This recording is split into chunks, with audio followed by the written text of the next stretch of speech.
Captain Jake Morrison was drinking his morning coffee when the alarm started ringing. He put down his cup and ran to the bridge of his ship, the UES Horizon. His crew was already there, looking worried and confused. "What's happening?" Jake asked. His second officer, Lieutenant Amy Zhang. "Sir, we're getting readings of multiple ships around us, but we can't see them," Amy said, checking her screens again and again. Jake looked at the empty space around them through the main window. We're supposed to be alone out here, far from Earth and any known alien worlds. How many ships?" "At least 20, sir. Maybe more. They're big ones, too." Before Jake could answer, a bright flash filled the space around them. The empty darkness suddenly became full of huge silver ships. They were beautiful and scary at the same time. Each ship looked like it was made of crystal and metal mixed together. They glowed with a soft white light.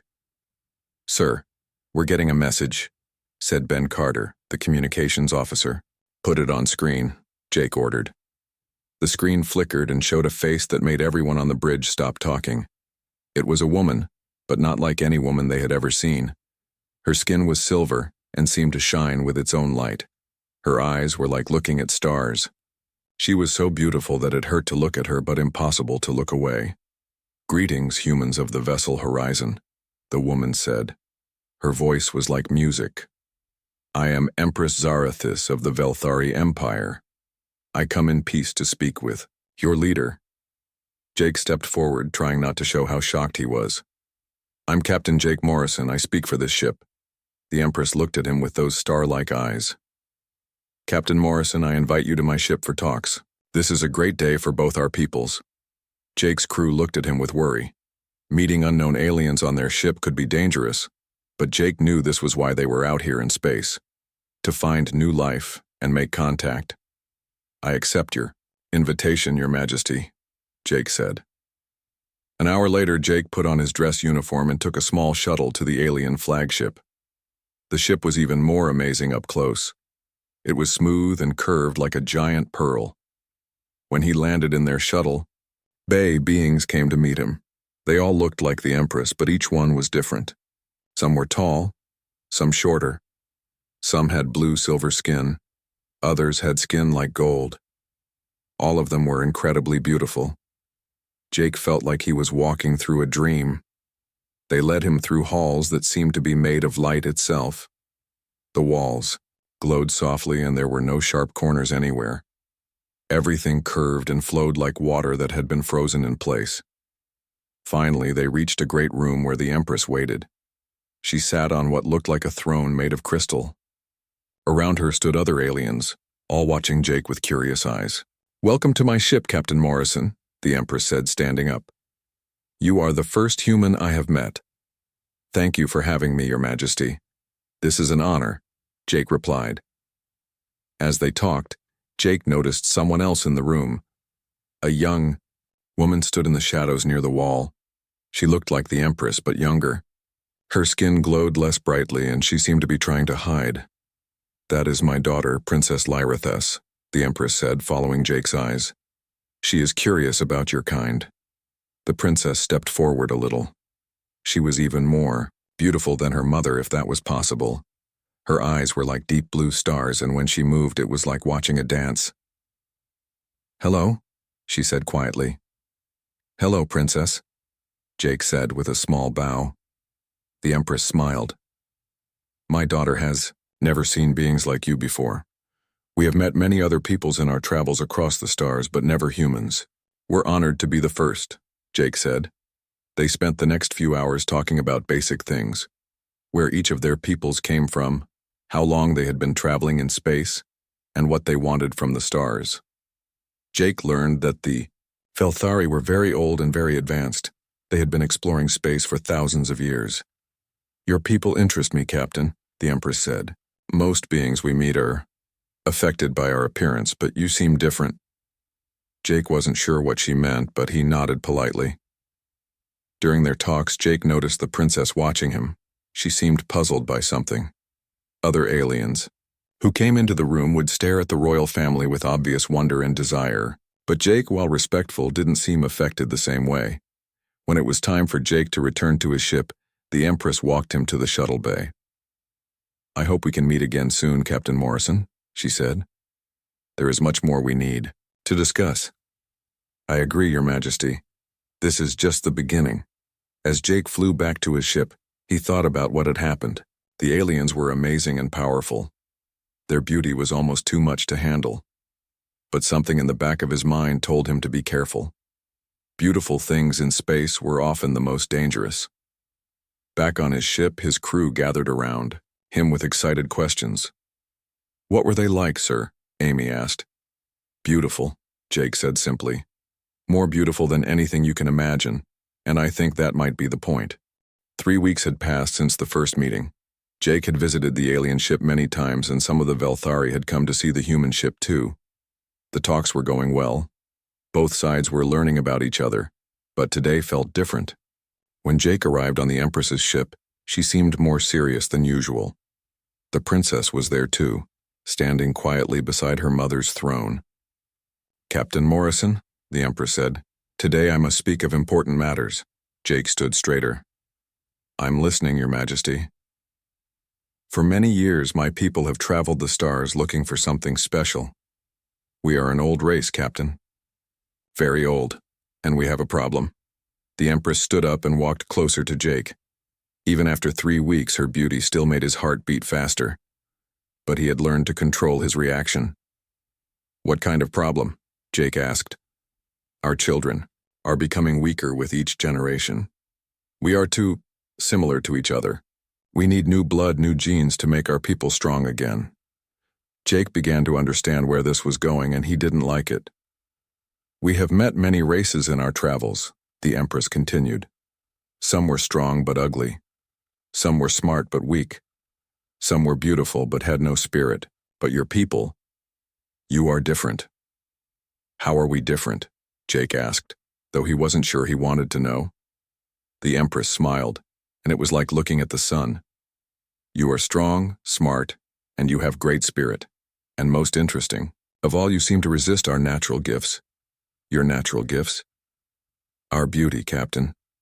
Every other race we have met falls under its power immediately. They become weak and foolish in our presence. They agree to anything we ask. But you stay strong. You think clearly. This tells us that humans might be the partners we have been seeking." Jake felt a cold feeling in his stomach. "Partners?" The Empress nodded to her daughter. Princess Lyrathes stepped forward, her cheeks glowing with a soft pink light. "I want to offer you a great honor, Captain Morrison," the Empress said. "I want to offer you my daughter's hand in marriage." The words hit Jake like a physical blow. He stared at the princess, who was looking down at the floor. She was the most beautiful being he had ever seen. Any man would be lucky to even speak to her. But marriage? "Your Majesty," Jake said carefully, "this is unexpected." "Is it not a good offer?" the Empress asked, and for the first time she seemed uncertain. Jake looked at the princess again. She glanced up at him for just a moment, and he saw something in her eyes. Fear? Hope? He couldn't tell. "She is very beautiful," Jake said honestly. "Then why do you hesitate?" the Empress asked. "In 3 weeks, you have shown her no special interest. Other males of other species fight each other for just a chance to look at her, but you treat her like she is ordinary." Jake knew he had to be very careful with his words. "Your Majesty, may I ask you something?" "Of course." "Why is beauty so important to your people?" The Empress looked confused. "Beauty is everything, Captain. It shows strength, health, power, wisdom. The more beautiful one is, the more worthy they are." "I see," Jake said. "But among humans, beauty is just one thing among many." "What do you mean?" Jake took a deep breath. "Your Majesty, your daughter is the most beautiful person I have ever seen. So beautiful that it's hard to even look at her." The princess looked up, surprised. "But that's exactly the problem," Jake continued. "I don't understand," the Empress said. "She's too beautiful, Your Majesty." The words fell into silence. The Empress stared at Jake like he had spoken in a language she had never heard. Several other Velthari in the room made soft gasping sounds. Too beautiful? The Empress repeated. How can someone be too beautiful? Jake looked at the princess, who was now staring at him with wide eyes. When someone is that beautiful, it's hard to see anything else about them. It's like trying to have a conversation with the sun. All you can think about is how bright it is. But beauty is good, the Empress said. Beauty is the highest goal. For your people, maybe, Jake said. But humans are different. We like beauty, but we also need other things. We need to know who the person really is, not just how they look. The princess spoke for the first time. What do you mean, who I really am? Jake turned to her. I mean, what do you like to do? What makes you happy? What makes you sad? What do you think about when you're alone? Those things are just as important as how you look. I don't understand, she said. In 3 weeks we have talked many times, Jake said. But we have never talked about you. We've talked about politics, trade, technology, but I don't know anything about you as a person. The Empress was frowning. This makes no sense, Captain. If she is beautiful, what else matters? Everything else, Jake said simply. How can I love someone I don't know?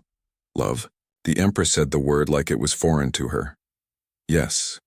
Among humans, marriage is about love. And love comes from knowing someone, understanding them, caring about their thoughts and feelings. The princess was looking at Jake with a strange expression. You want to know what I think about? If we're going to be friends, yes. I'd like to know what kind of person you are. Friends? The princess said. Yes. Before two humans get married, they are usually friends first.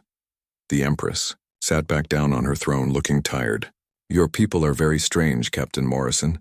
Maybe, Jake said, but that's how we are. So you refuse my daughter because she is too beautiful? I don't refuse her, Your Majesty. I just think we should get to know each other first, as people, not just as a human and a Velthari. The princess stepped closer to Jake. You really want to know what I think about? Yes. For the first time since he had met her, the princess smiled a real smile, not a formal, royal smile. I think about the stars. I wonder what it would be like to visit all the worlds we see in the sky.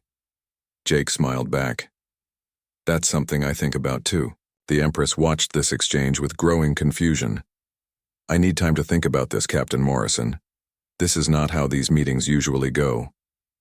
I understand, Your Majesty. As Jake prepared to leave, the princess walked with him to the door. Captain Morrison, she said quietly, no one has ever asked me what I think about before. Really? Really? They only ever talk about how I look. Well, Jake said, maybe we can change that. The princess's glow seemed to brighten just a little. I would like that. The next week brought many changes. Instead of formal meetings in the throne room, Jake and Princess Lyrathess began having quiet talks in the ship's garden. It was a beautiful place with plants that glowed softly and water that flowed upward, in spirals. Tell me about Earth, the princess said as they sat by a fountain of floating water droplets. It's very different from here, Jake said. The plants are green, not silver. The water flows down, not up. And the people, well, they look very different from you. Are Earth people ugly? She asked. Jake laughed. We don't think so, but we probably look strange to you. The princess was quiet for a moment. Then she did something that surprised Jake. The bright glow of her skin began to fade until she looked almost normal. Still beautiful, but not painful to look at. How did you do that? Jake asked. All Velthari can control our light. Usually we make it as bright as possible, but I wanted to try looking ordinary. You could never look ordinary, Jake said. But this is nice. I can actually look at you without my eyes hurting. They talked for hours. Jake learned that the princess had never been allowed to leave the royal ship. She had seen many worlds through windows, but never walked on solid ground or felt wind or rain. What's rain like? She asked. Jake thought about it. It's water that falls from the sky. It's cool and wet and makes everything smell fresh and clean.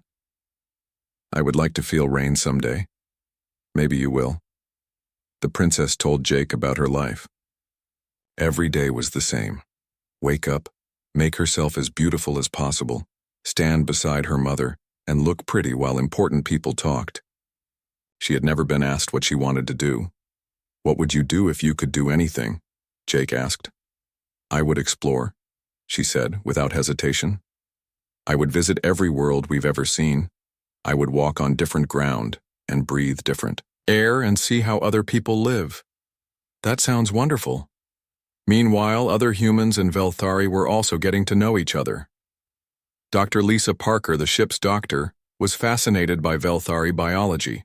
She learned that their beauty wasn't just for show, it was how they communicated. The brighter they glowed, the happier or more excited they were. Engineer Ben Carter was amazed by their technology.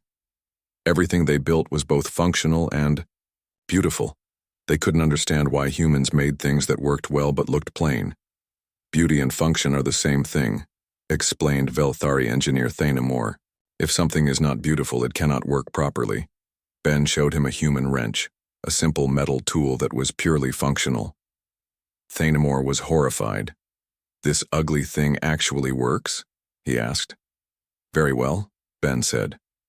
We've been using tools like this for thousands of years. But it hurts to look at. Maybe, but it fixes things. Amy Zhang, the communications officer, was learning the Velthari language. It was incredibly complex, with different words depending on how beautiful the speaker was compared to the listener. This is impossible, Amy said to Velthari teacher Niravan. You have 17 different words for hello depending on who's talking to whom. Of course, Niravan said. How can you speak properly without acknowledging beauty levels? We just say hello to everyone the same way. Even to ugly people? We don't really rank people by how they look. Niravan was as confused by this as Amy was by their language rules. Back in the garden, Jake and Princess Lyrathes continued their conversations. She was learning about human concepts that had no equivalent in Velthari culture. What is friendship? She asked one day. It's when two people care about each other without wanting anything in return, Jake explained. But everyone wants something. That's why they talk to beautiful people. Not always. Friends enjoy each other's company just because they like who the other person is. The princess thought about this. I don't think I have any friends. What about the other Velthari your age? They only talk to me because I'm a princess and because I'm beautiful. If I wasn't those things, they wouldn't care about me. That's sad. Is it? I never thought about it before.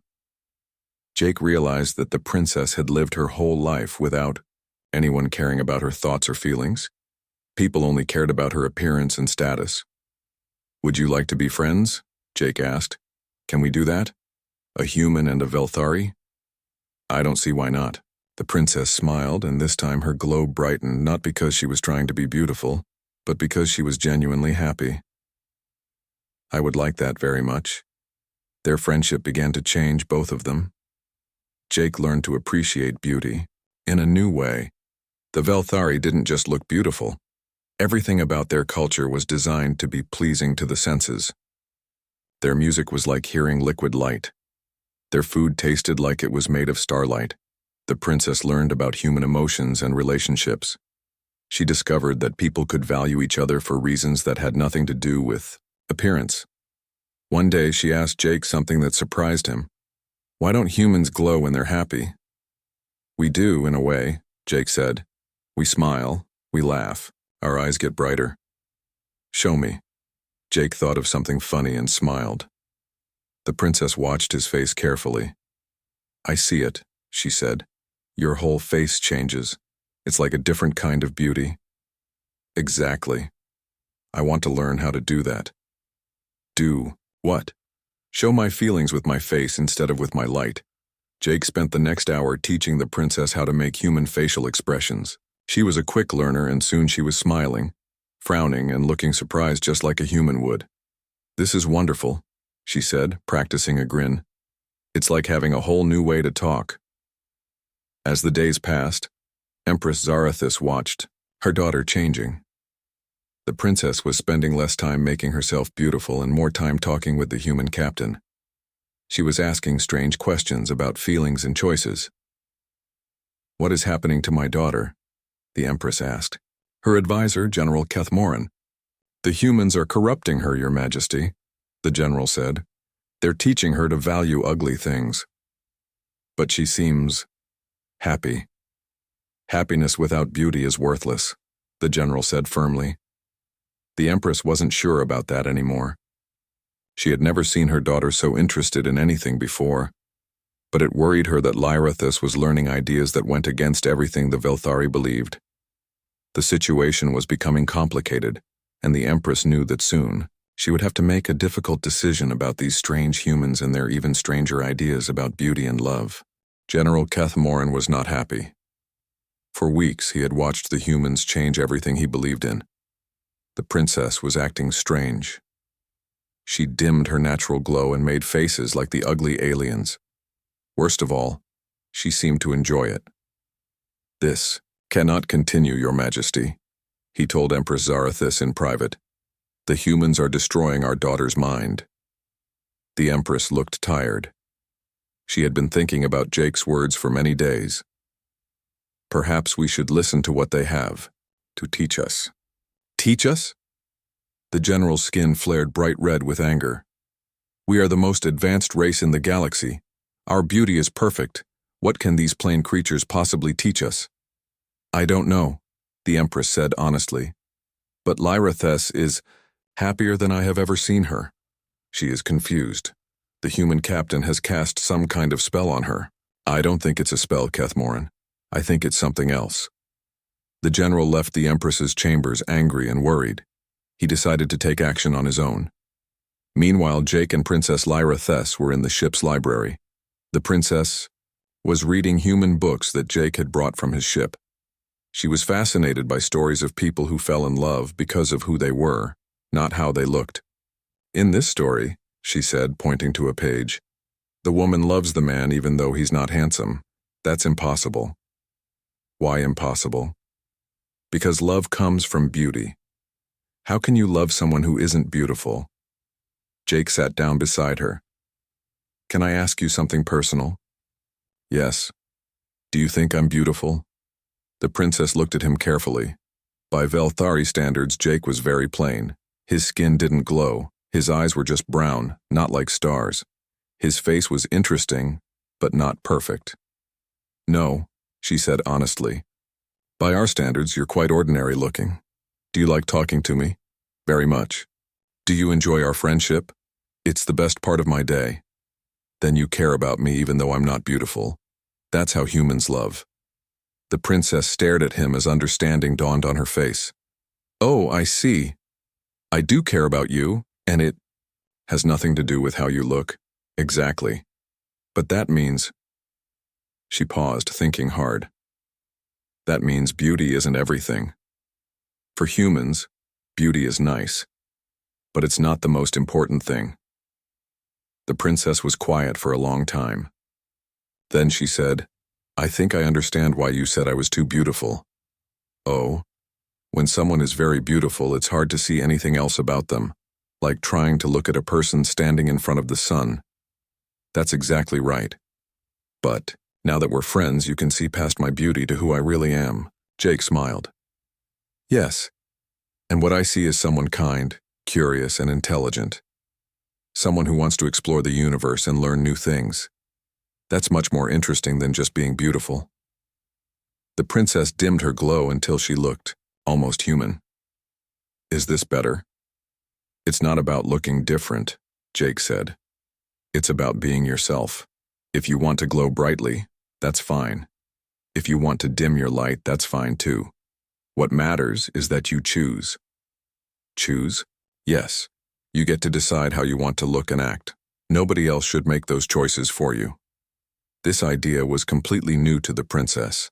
In Velthari society, everyone tried to be as beautiful as possible at all times. The idea of choosing to look ordinary was revolutionary.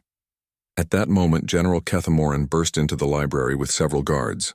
"Step away from the princess, human," he commanded. Jake stood up slowly, putting himself between the general and Lyrithess. What's the problem, General? You have corrupted the princess with your ugly ideas. She no longer behaves as royalty should. I haven't corrupted anyone, Jake said calmly. We've just been talking. Talking about ugly things, about being plain and ordinary. The general's skin was blazing with angry light. You're trying to make her as hideous as you are. Princess Lyrithess stood up beside Jake. General Kethmoran, Captain Morrison is my friend. You will not speak to him that way. Friend? The general spat the word like it was poison. Princesses don't have friends. They have subjects and admirers. Maybe that's wrong, the princess said quietly. The general stared at her in horror. Your Majesty, do you see? The human has completely destroyed her mind. She questions our most basic truths. Maybe our truths need to be questioned, the princess said, her voice growing stronger. Before anyone could react, the general motioned to his guards. They grabbed Jake and started dragging him away. Where are you taking him? The princess demanded. To show him what real beauty looks like, the general said. Once he sees the true glory of our people, he will understand how foolish his ideas are. The guards dragged Jake to the ship's great hall where hundreds of Velthari were gathering. The princess and the Empress arrived moments later. What is the meaning of this? Empress Zarathis demanded. Your Majesty, General Kethamoran announced loudly. This human claims that beauty is not important. He says it's better to be ordinary than perfect. I will prove him wrong. The general signaled to the assembled Velthari. All at once they increased their glow to maximum brightness. The room filled with light so intense it was like looking into the heart of a star. The beauty was overwhelming, crushing, impossible to resist. Every other species they had ever shown this to had fallen to their knees in worship. The general expected Jake to do the same.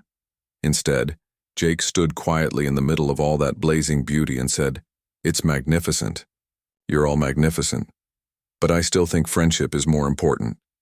The general couldn't believe it. How can you resist this? We are perfect. You are beautiful, Jake agreed. But beauty without kindness is empty. Beauty without friendship is lonely.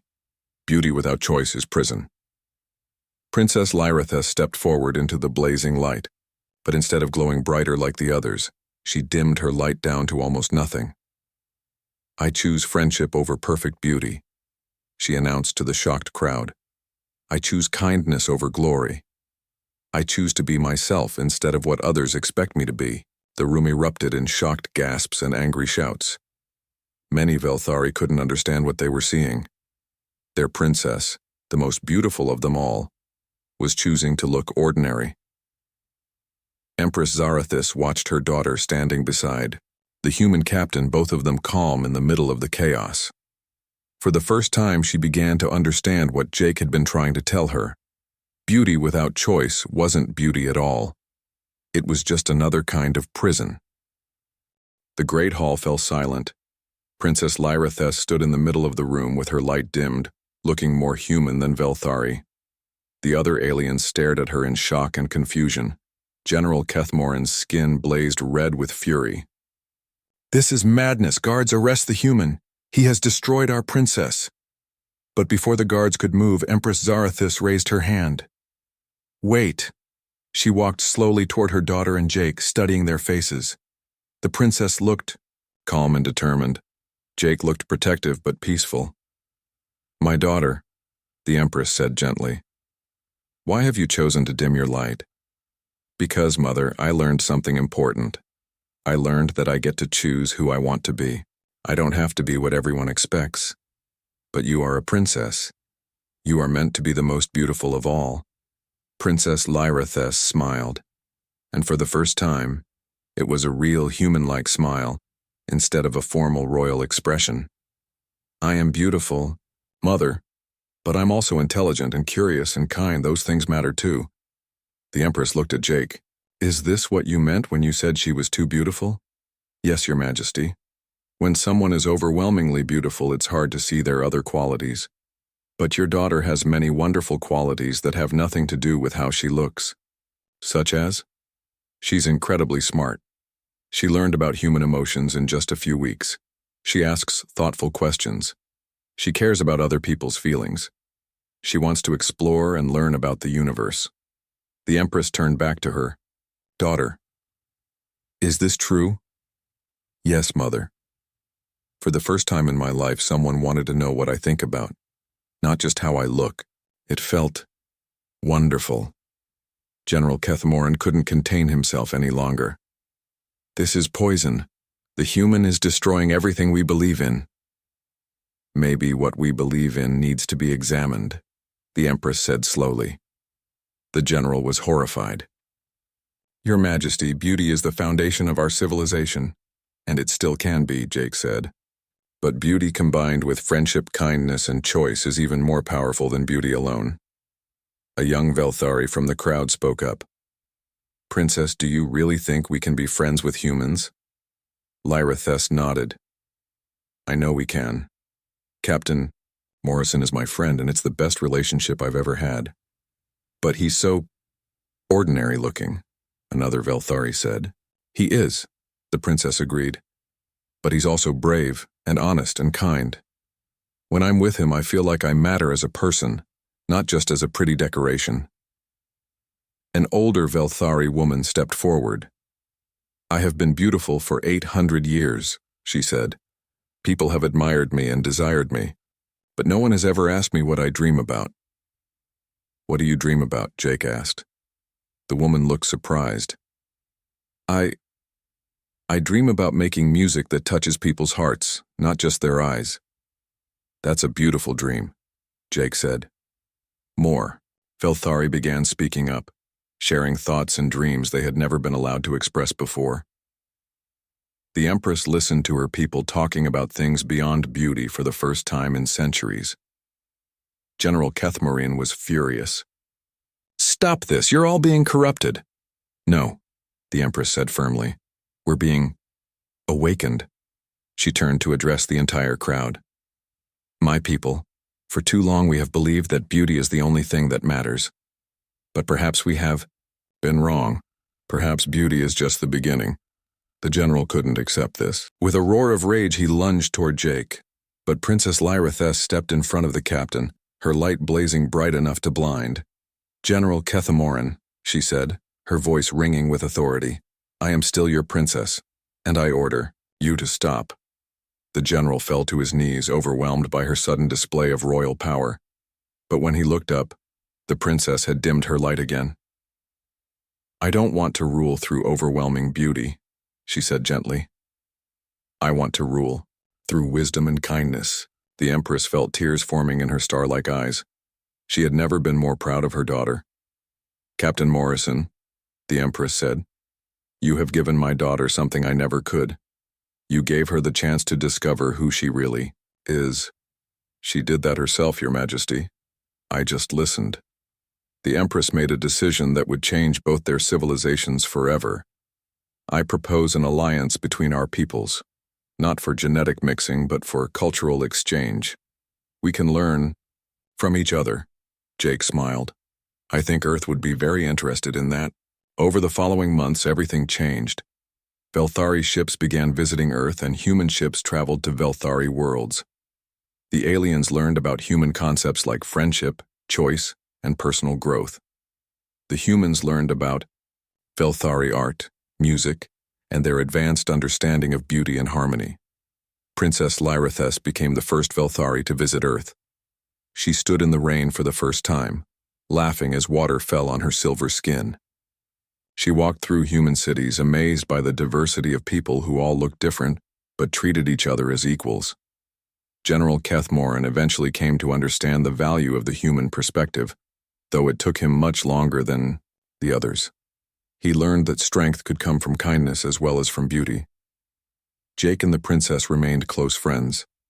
They never married, but their friendship became a symbol of what was possible when two very different peoples tried to understand each other.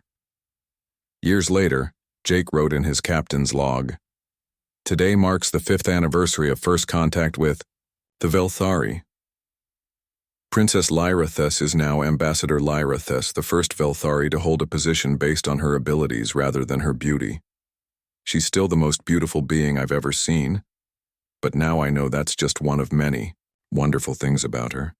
She asked me once why humans don't fear imperfection. I told her that we don't fear it because we know that perfect things can't grow or change. It's our imperfections that make us interesting, that give us room to become better. The Velthari are learning to value their imperfections too. They're discovering that a universe where everyone is different is much more interesting than a universe where everyone is perfectly beautiful. And maybe that's the most beautiful thing of all. The friendship between Jake Morrison and Princess Lyrathes proved that understanding could bridge any gap, even between species as different as humans and the Velthari. Beauty was still important to both their peoples, but it was no longer the only thing that mattered. In the end, they learned that the most beautiful relationships are built on respect, understanding, and the freedom to be yourself, whatever that self might look like.